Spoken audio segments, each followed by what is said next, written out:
كثيرا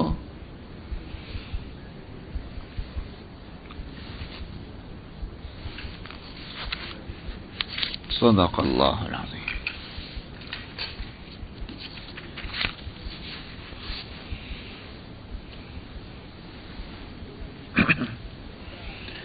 گزشتہ آیتوں میں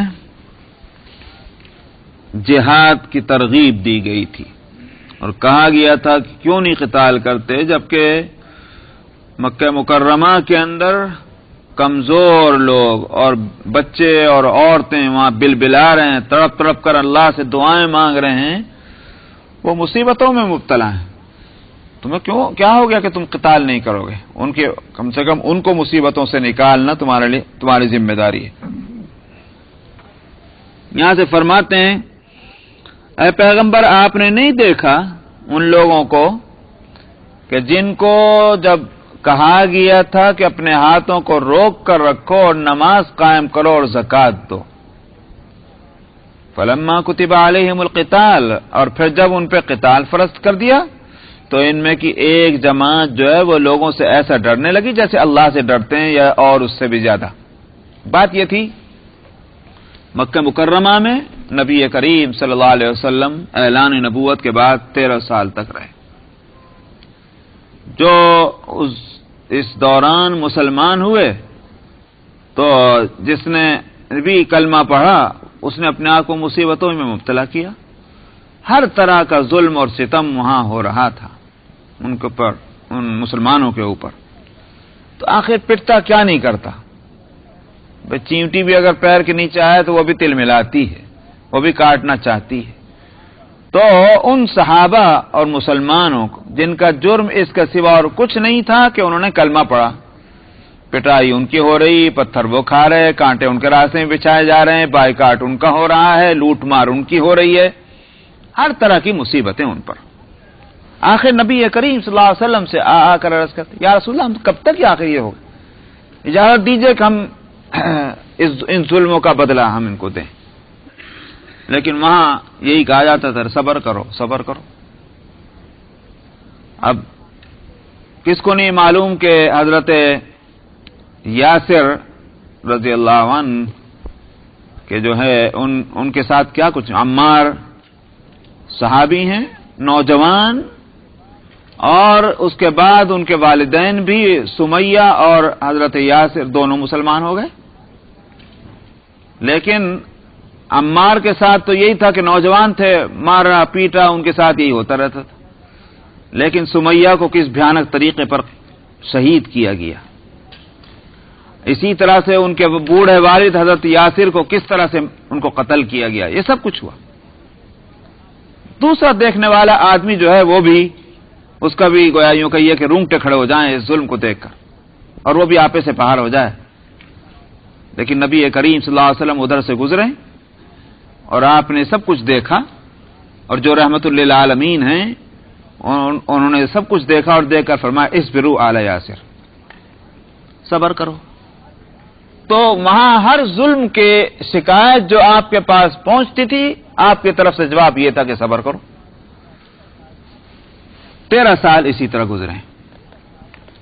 مدینہ منورہ میں جب آپ تشریف لے آئے تو اب دوسرے سال اب حکم ہوا کہ چلو لڑنے کے واسطے. تو دیکھیے جب مسلمان مطالبہ کر رہے تھے کہ ہمارے اوپر بہت ظلم ہو رہا، ہم کو اجازت دی جائے کہ ہم بدلہ لیں اس کا، تو کہا جا رہا تھا اب رک جاؤ، ذرا برابر تمہارے اندر حرکت نہیں ہونی چاہیے، بس صبر کرو. اب جب مسلمان مدینے میں آئے اور اب یہاں پیر جمانے لگے، کسی کو گھر بنانا ہے، کسی کو بزنس بیوپار کرنا ہے، کسی کو کھیتی کرنی ہے، کسی کو مزدوری کرنی ہے، وہاں سے کون سے مکہ مکرمہ میں چھوڑا تھا جو لے کر آئے تھے. اب ایک نئی زندگی جو ہے اس کو اسٹیبلش کرنے کا ایک ذرا سا موقع مل رہا ہے. تو ابھی سال بھر بھی نہیں پورا ہوا تھا، کہا کہ اب لڑنے چلو. یہ کیا بات ہوئی؟ تو یہ جو ایک یوں کہیے کہ جو جس وقت چاہ رہے تھے لڑنا اس وقت نہ لڑنے کو کہا گیا، اور جب جو ہے لڑنے کا موقع نہیں، کچھ اپنی زندگی بنانے کا وقت آیا تو کہا لڑنے چلو.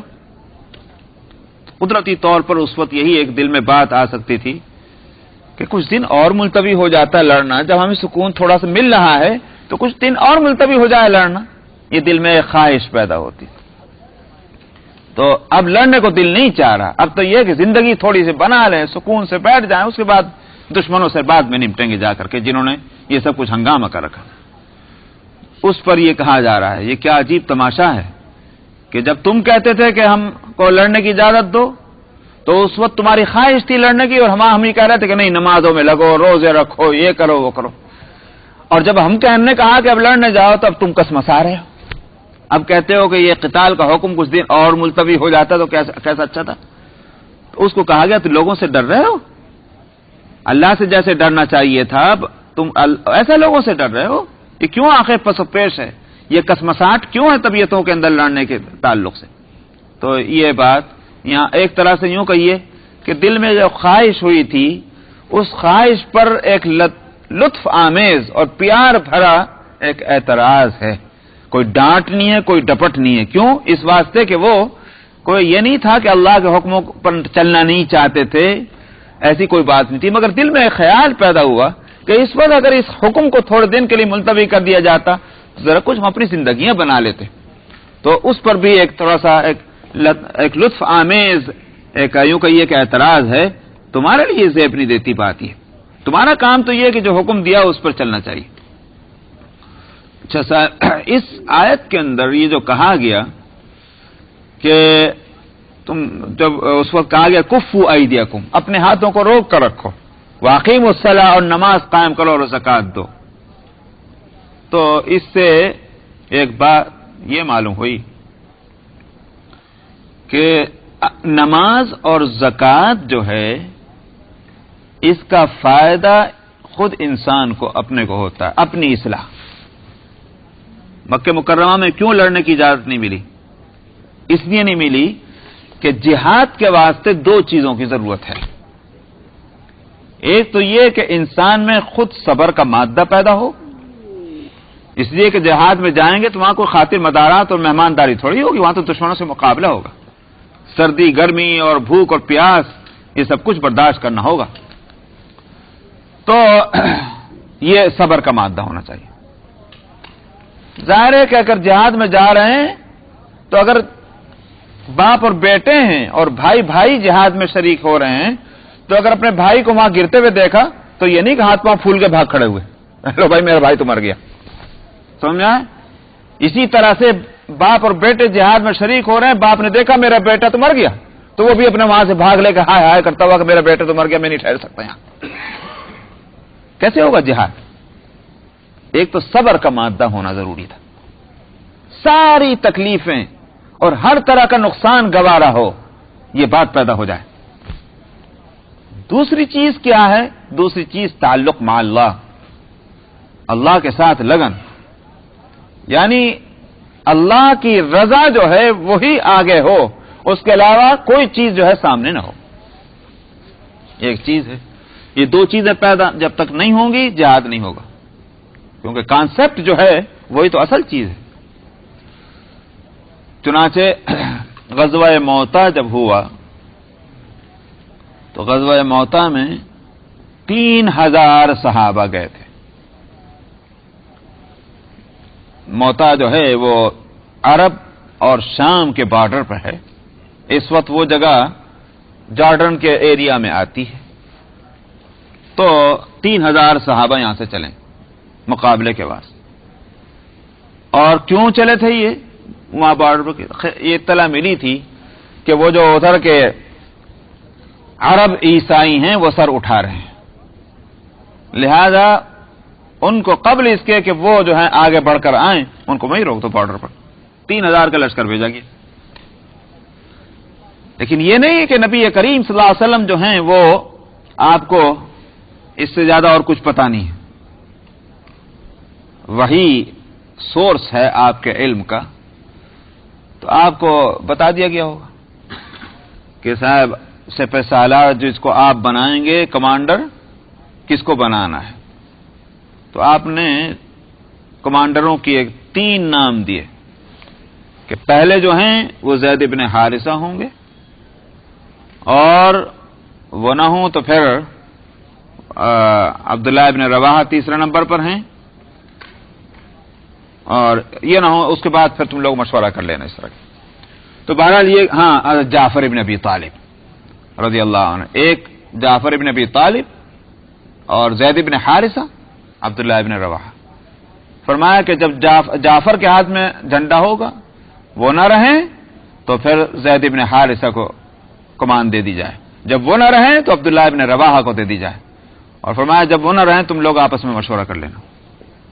تو اب جب آپ خود یہ فرما رہے ہیں وہ نہ رہیں تو یہ ایسا ہی نہیں کہ بمت احتیاط ان صحابہ نے سمجھ لیا کہ اب جن کے لیے آپ فرما رہے ہیں کہ وہ نہ رہیں تو وہ تو رہیں گے نہیں جنگ میں۔ اب آپ سوچئے کہ جب یہ خیال ہو چلا ہے تب اس وقت جانا اس کے معنی یہ ہے کہ خود اپنے آپ کو تیار کر لیا اس بات کے لیے کہ مرنے جا رہے ہیں، میدان میں جو جا رہے ہیں مرنے کو جا رہے ہیں۔ تو ظاہر بات ہے کہ پھر کو جو اگر ہنسی خوشی جا رہا ہے اور رضا اور رغبت کے ساتھ جا رہا ہے اس کو کیا کہیں گے؟ ظاہر ہے کہ اس کو تعلق مع اللہ کہتے ہیں۔ چلیے صاحب اس کو بھی جب آخر کار جعفر شہید ہو گئے، زید ابن حارثہ شہید ہو گئے، عبداللہ ابن رواحہ کے ہاتھ میں جھنڈا آ گیا۔ اچھا کیوں معاملہ جو ہے وہ یہ کہ وہ 1,00,000 کا لشکر 100 ہیں ادھر مقابلے میں ملٹری، یہاں 3,000 ہیں، کیونکہ روما کے جو ہے پوری ادھر سے ملٹری آ گئی، کمک آ گئی، تو رومی بھی ہیں اور عرب عیسائی بھی 1,00,000 ہیں 100,000۔ اب 3,000 کیسے مقابلہ کریں گے؟ تو آخر یہ ہوا کہ مشورے میں مشورہ نہیں بلکہ آپس میں مسلمان یہ باتیں کہنے لگے کہ اب یہ سمجھ کے اور مصلحت کے خلاف ہے کہ ہم مزید لڑائی کو جاری رکھیں، ہمیں چاہیے کہ ہم اپنی لڑائی کو موقوف کر دیں اور نبی کریم صلی اللہ علیہ وسلم تک ہم یہ اطلاع بھیجیں یا واپس جائیں، کیونکہ یہ تو اندازہ ہی نہیں تھا کہ 1,00,000 کا لشکر آئے گا۔ تو اب 1,00,000 اور 3,000 یہ کیسے ہوگا؟ مسلمان کو شہید ہو چکے ہیں، تو تھوڑے بعد باقی رہ گئے، یہ کہاں تک روکیں گے؟ تو ہٹیں، واپس چلیں مدینہ منورہ، تو جو اس کے بعد پھر آپ حکم دیں گے نیا اس کے مطابق ہم کریں گے۔ اب ظاہر ہے کہ اس صورت میں یہاں سے ہٹنے کا مطلب کیا ہوا؟ مسلمان ہار گئے۔ عبداللہ ابن رواحہ رضی اللہ عنہ نے کمان ہاتھ میں لی، جھنڈا لیا اور فلیگ ہاتھ میں لے کر کے عبداللہ ابن رواحہ نے تقریر کی اور کہا اے مسلمانوں، تم کیوں آئے تھے اپنے گھروں سے؟ مال غنیمت لینے کے واسطے؟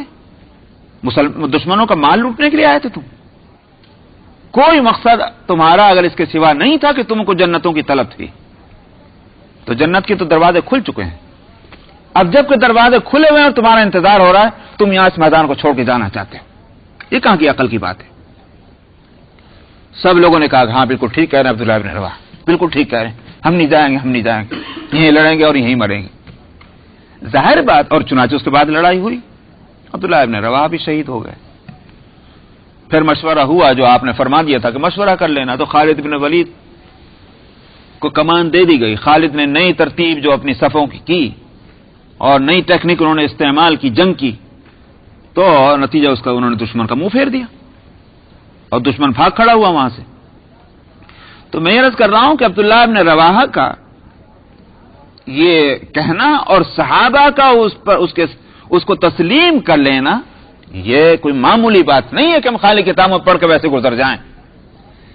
یہ وہی محنت ہے جو نبی کریم صلی اللہ علیہ وسلم نے 13 سال تک مکے میں کی تھی، کہ صبر کا مادہ پیدا کر دیا اور اللہ کے ساتھ رشتہ ایسا جوڑ دیا کہ ہر تعلق اس کے سامنے ہیچ ہے۔ تو 13 سال کی اس پر محنت ہوئی۔ تو نمازوں کا قیام اور زکوٰۃ دینا، یہ اعمال فرد جو ہیں ان کو مقدم کیا گیا ہے، یہ کام کرتے رہو پہلے اپنی سے۔ جہاد کس لیے ہے؟ جہاد دوسروں کی اصلاح کے واسطے، تو دوسروں کی اصلاح کا عمل بعد میں ہوگا، اپنی اصلاح کا عمل پہلے ہوگا۔ یہ نہیں ہو سکتا کہ صاحب اپنے کو بھول جائیے اور دوسروں کی اصلاح کرتے پھری، یہ غلط ہے۔ تو اسی آیت سے یہ بات سامنے آئی۔ یہ میں اس لیے کہہ رہا ہوں کہ آج کل کچھ لوگوں نے تھوڑا تھوڑا پڑھ لکھ کر کے جو ہے وہ سمجھ لیا، بھائی من مولویوں کے تو دماغ خراب ہو گیا، جب دیکھو یہ نمازی کی بات کرتے ہیں، جب دیکھو روزے کی بات کرتے ہیں، جب دیکھو زکات کی بات کرتے ہیں۔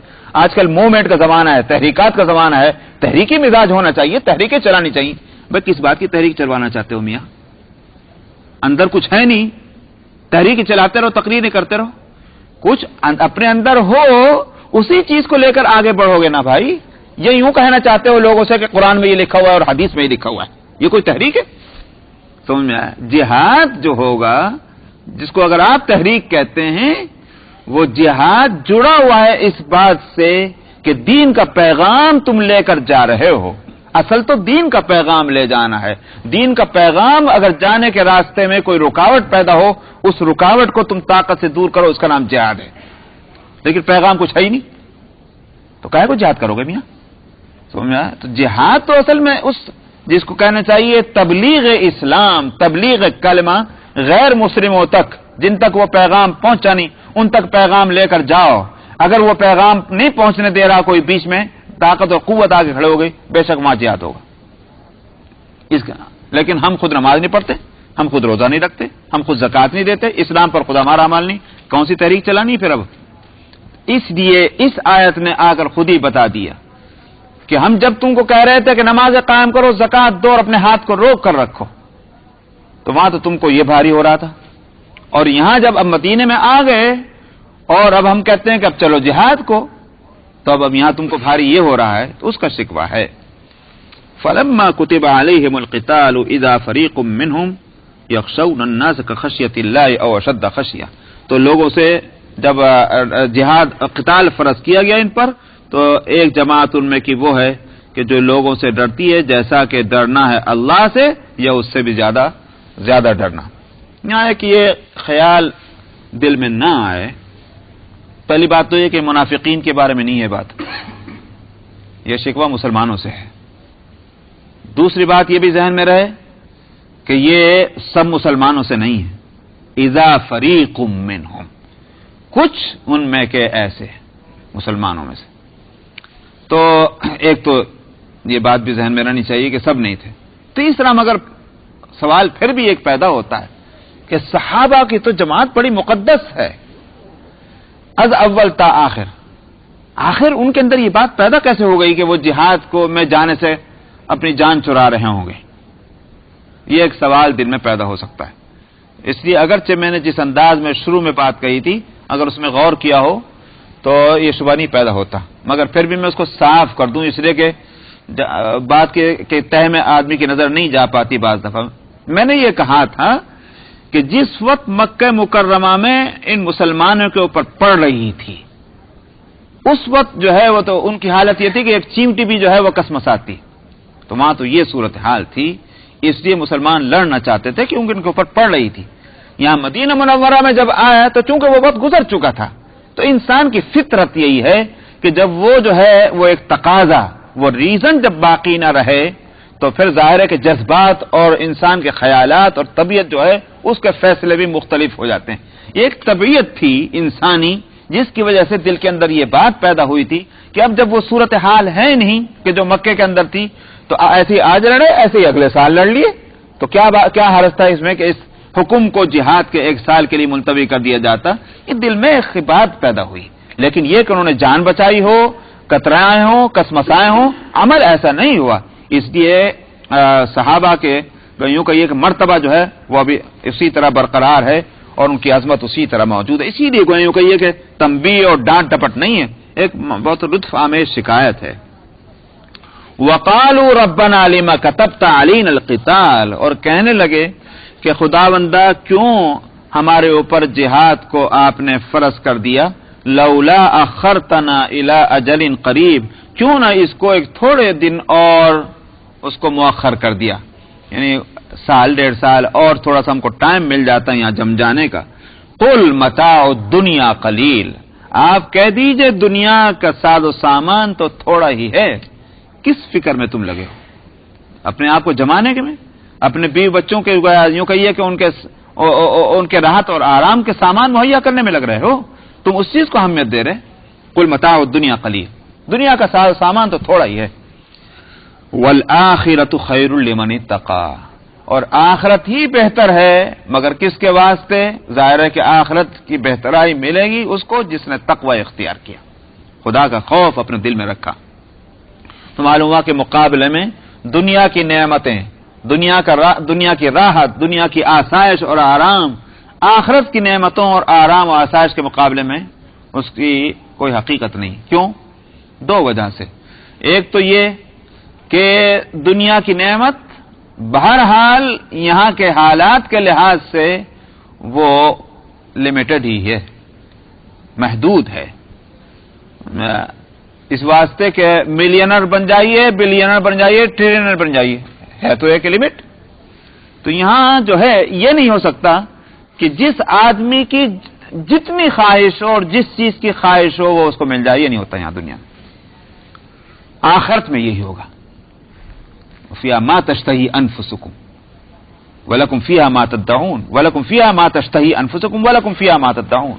وہاں کوئی لمٹ نہیں ہوگی، وہاں اس کو کسی حساب اور کتاب کا وہاں مسئلہ ہی نہیں ہوگا کسی کو، اس لیے کہ دنیا میں تو یہ ہے کہ اللہ یبسط الرزق لمن یشاء ویقدر، اللہ سبحانہ و تعالی جس کے لیے چاہے کھولتے ہیں اور جس کے واسطے ایک پیمانہ مقرر کر دیتے ہیں۔ یہاں ہر چیز ایک حساب و کتاب کے ساتھ ہے، لیکن آخرت میں یہ حساب و کتاب نہیں ہوگا۔ تو ایک تو اس لحاظ سے دنیا کی جو آسائش ہیں اور اچھائیاں ہیں وہ قلیل ہیں آخرت کے مقابلے میں۔ نمبر ایک، کوئی بھی چیز ایسی نہیں جو پائیدار ہو، فار ایور ہو، ہمیشہ ہو۔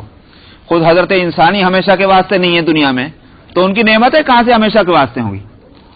ناپائیدار ہے ہر چیز۔ لیکن آخرت میں یہ انسان بھی پائیدار ہے اور اس کی جو نعمتیں ملیں گی وہ بھی پائیدار ہے، وہاں زوال کا سوال ہی پیدا نہیں ہوتا۔ تیسری بات یہ ہے کہ دنیا میں نعمتوں کے ساتھ زحمتیں لگی ہوئی ہیں، اور آخرت میں جو نعمت ہے جہاں نعمتوں کی جگہ ہے وہاں زحمت کا کوئی سوال ہی پیدا نہیں ہوتا، وہاں زحمت قطعاً نہیں آئے گی۔ یہی وجہ ہے کہ جو اس مسئلے میں کہ اہل جنت میں جانے کے بعد ان کے متعلقین میں تو ظاہر ہے کہ امکان اسی کا دو باتوں میں سے ایک ہے۔ ایک تو یہ کہ ان کے متعلقین جو ہیں وہ جہنمی ہیں، تو اس واسطے کہ ان کے اپنے عقیدے اور اپنے عملیات ہیں، تو جہاں تک ان کے عقیدے عمل کی اس خرابی کا تعلق ہے جس کی وجہ سے ان کو جہنم میں ڈالا گیا، اللہ سبحانہ و تعالیٰ ان کے تعلق سے تو کوئی خواہش اہل جنت کے دلوں میں پیدا نہیں کریں گے کہ وہ یہ اس کی خواہش کریں کہ یہ ہمارے ساتھ آ جائیں، بالکل خواہش نہیں کریں گے۔ قرآن شریف میں اس کو نقل کر دیا گیا کہ ڈیبیٹ ہوگی جہنمیوں کی جنتیوں سے، اور جہنمی اپنے اس بدحالی کے ساتھ سامنے آئیں گے اہل جنت کے، اور وہاں سے بھیک مانگیں گے کہ کچھ ہم کو بھی دے دو تھوڑا سا، لیکن اہل جنت ان سے نفرت کریں گے اور ان سے کہیں گے کیا کو تم اب یہاں مانگتے ہو؟ دنیا میں تم کو نہیں بتا دیا گیا تھا کہ یہ سب کچھ ہوگا، اب بھگتو اپنے اس مصیبت کو۔ تو نفرت ان کے دلوں میں پیدا ہوگی۔ تو جیسے دنیا میں بھی ایک باپ اور بیٹے کا رشتہ ہے، ماں اور بیٹی کا رشتہ ہے، جو اس سے زیادہ قریب رشتہ دنیا میں اور کوئی نہیں ہوتا، ایک دوسرے پر جان فدا کرنے کو تیار۔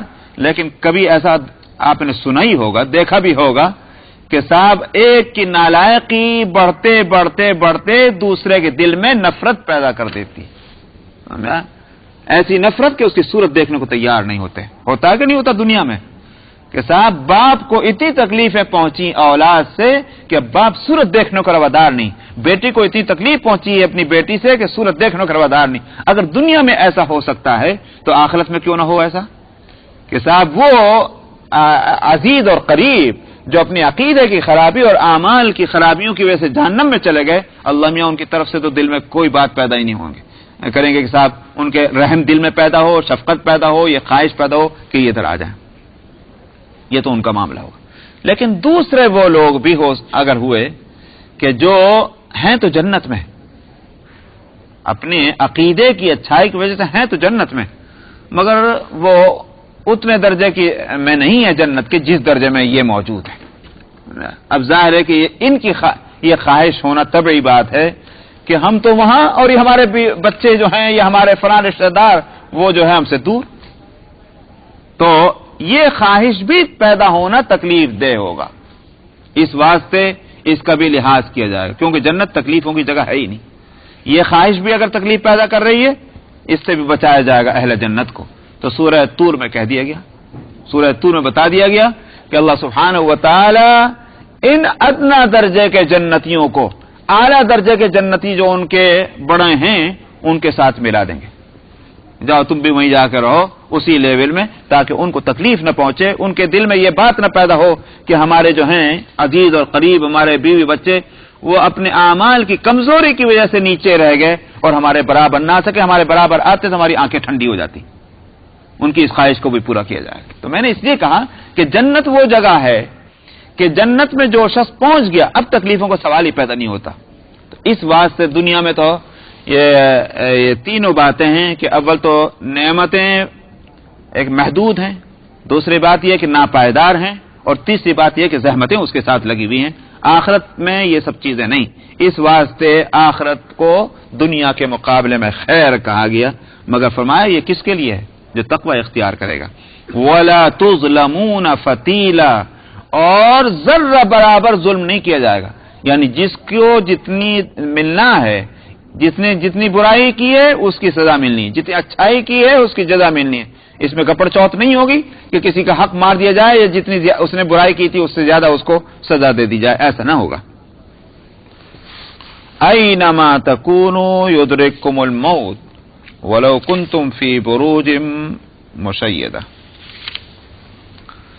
فرماتے ہیں تم کہیں بھی رہو، موت تو تم کو پکڑ کے رہے گی، اگرچہ تم جس کو کہتے ہیں مشیدہ کا مطلب کیا ہوا؟ پکے پکے قلعوں کے اندر کیوں نہ ہو، پختہ. مشید تشیید کہتے ہیں جو اینٹیں اور پتھر ایک دوسرے کے ساتھ جوڑے جاتے ہیں پکے مسالے کے ساتھ. سیمنٹ ہو یا چونا ہو، پہلے چونا استعمال کیا کرتے تھے مٹی کی جگہ، تو عمارت پکی ہو جاتی تھی. یہی ہے مشیدہ، یعنی پکی پکی عمارتوں کے اندر کیوں نہ تم جا کے بیٹھ جاؤ، لیکن موت تو تم کو وہاں بھی پکڑ لے گی. تو اب اس لیے اس موت سے بچ کر جاؤ گے کہاں تم؟ اگر یہ کہ سمجھتے ہو کہ جہاد میں جائے گا تو مر جائیں گے، کیا بستروں میں پڑے رہو گے تو وہاں بچ جاؤ گے؟ تو موت کا جو وقت مقرر ہے وہ تو آ کے رہے گا. شداد کے بارے میں ہے کہ دنیا میں جنت بنائی، سمجھنا جنت شداد آپ نے سنا ہوگا. ساری دنیا کی نعمتیں وہاں اس نے سب جمع کروا دی. جب وہ جنت تیار ہو گئی اب چلے حضرت دیکھنے کے واسطے کہ اپنی بنائی ہوئی جنت میں پہنچیں گے. ایک پیر اندر ایک پیر باہر، وہیں تب نکل گیا. وقت ہی اس کا وہی مقدر تھا. اسی طرح سے بعض کتابوں میں ہے واقعہ کہ حضرت سلیمان علیہ السلام کی مجلس میں، دربار میں ایک شخص بیٹھا ہوا ہے اور اس کے چہرے کا رنگ جو ہے وہ اڑا جا رہا ہے. وحشت کے مارے حالت خراب ہو رہی. سلیمان علیہ السلام نے پوچھا تیری یہ کیا حالت ہو رہی؟ اس نے کہا کہ حضرت یہ ایک شخص مجھے بیٹھا گھور رہا ہے اور میں اس کے گھورنے کی وجہ سے میری حالت خراب ہو جا رہی ہے، مجھے یہاں سے میرے وطن بھجوا دیجیے. اس کا وطن دور تھا، اس کا گھر دور تھا. تو اب ظاہر ہے کہ اس زمانے میں سینکڑوں میل جانا کوئی کھیل تھا. اس کا مطالبہ یہ ہے کہ میرا تو دم نکل رہا ہے، مجھے بھجوا دیجیے میرے گھر. سلیمان علیہ السلام کے قبضے میں اللہ سبحانہ و تعالی نے ہوا رکھی تھی. قرآن شریف میں وہ موجود ہے، وَسَخَّرْنَا لَهُ الرِّيحَ تَجْرِي بِأَمْرِهِ رُخَاءً حَيْثُ أَصَابَ. تو وہ ان کے حکم سے چلتی تھی ہوا، جدھر کو حکم دے دیا چل. تو سلیمان علیہ السلام نے حکم دے دیا اس آدمی کو لے جا کر فلاں جگہ پہنچا دے. تو وہ ہوا کے دوش پر وہ سوار اور وہ تو اپنے وطن چلا. اس کے جانے کے بعد سلیمان علیہ السلام نے اس سے پوچھا تو کہیں کو گھور رہا تھا اس کو؟ اس نے کہا کہ میں گھور تو نہیں رہا تھا، مگر میں دیکھ رہا تھا یہ کہ مجھے حکم یہ ملا ہے کہ فلانے جگہ فلانے وقت میں اس کی روح قبض کرنی ہے اور یہ بیٹھا یہاں. تو میں یہ سوچ رہا تھا کہ یہ وقت تو قریب آ لگا ہے، اب یہ وہاں کہ میں کیسے اس کی روح قبض کروں گا؟ یہ بات جو مجھے اس کا حکم ہے تو یہ میرا مسئلہ نہیں سمجھ میں آ رہا تھا. لیکن آپ نے جب حکم دے دیا ہوا کو کہ یہ ہوا کے ذریعے سے وہاں پہنچ جائے تو میری گتھی سلجھ گئی کہ وہ حکم جو تھا وہ صحیح ہے، میں تو وہاں جا کے اس کی روح قبض کر لوں گا. تو میں اس میں پریشان تھا، یہ یہاں بیٹھا ہے مجھے اس کی روح وہاں قبض کرنی. تو جگہ مقرر، وقت مقرر ہے، اس میں ذرہ برابر تاخیر نہیں ہو سکتی. ایک شخص کس نے غالباً مفسرین میں ایک قول نقل کیا، ایک واقعہ نقل کیا کسی نے کہ ایک شخص کے یہاں بچہ پیدا ہوا ایک عورت کے ہاں. تو وہ رات کا وقت تھا اور عورت نے اپنے خادم کو نوکر کو بھیجا کہ کہیں سے آگ لے کر آؤ سکائی کرنے کے واسطے. بچہ پیدا ہوا تو اس میں ضرورت ہوتی ہوگی. تو یہ خادم جو ہے وہ رات کا وقت باہر نکلا تو کسی اجنبی ملا پوچھنا ہوگا کیا بات ہے وہاں کیا ہوا. اس نے کہا کہ ایک لڑکی پیدا ہوئی ہے. ہاں بچہ پیدا ہوا. بچہ کیسا لڑکا ہے لڑکی؟ اس نے کہا لڑکی. اس نے یوں کہا کہ لڑکی جو ہے یہ بڑی ہو کر 100 آدمیوں سے زنا کرائے گی اور ایک مکڑی اس کی جان لے لے گی. یہ اس نے بتایا. یہ خادم جو ہے وہ واپس ہوا اور اس نے گھر میں کوئی چاقو واقو اٹھا کے جو چھری جو تھی سبزی وبزی کاٹنے کو لے کے اس بچی کا پیٹ چاک کر دیا جو بچی پیدا ہوئی. کہ نہ رہے باس نہ بجے بانسری کمبختی کیا مصیبت ہے کہ 100 آدمیوں سے زنا کرائے گی. تو وہ اپنے دانش میں اس نے یہ کام کیا کہ وہ مر گئی ہوگی اور بھاگ لیا. اللہ کا کرنا اللہ کے معاملات. اس کی ماں نے جو ہے اس کو کچھ کسی طرح سے مرہم پٹی کی دوا دارو کی کیا ہوا وہ تو بڑی ہو چلی بچ گئی وہ مری نہیں. جوان ہوئی تو اب نہایت حسین اور خوبصورت.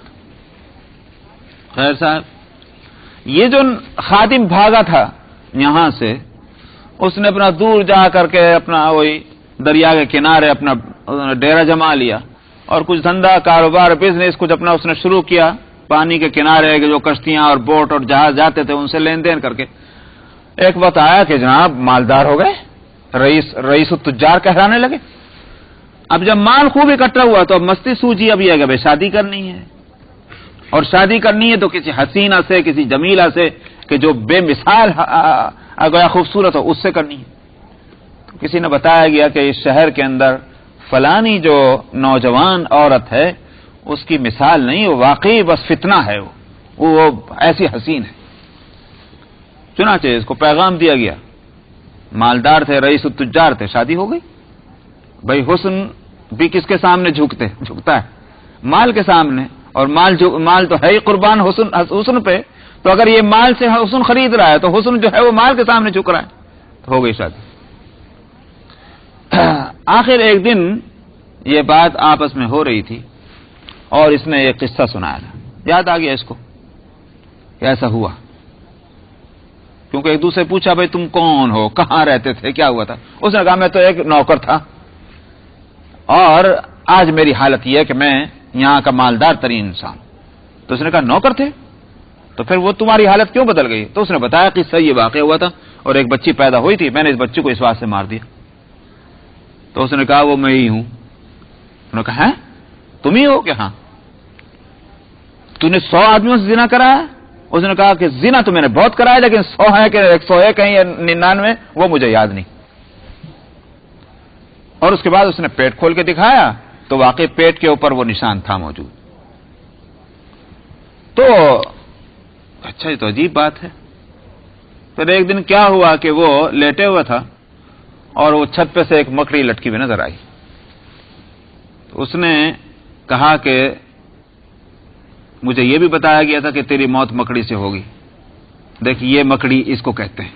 اب محل صاف ستھرا وہاں مکڑی کہاں سے آئی تھی. وہ اتفاق سے مکڑی ایک نظر آ گئی.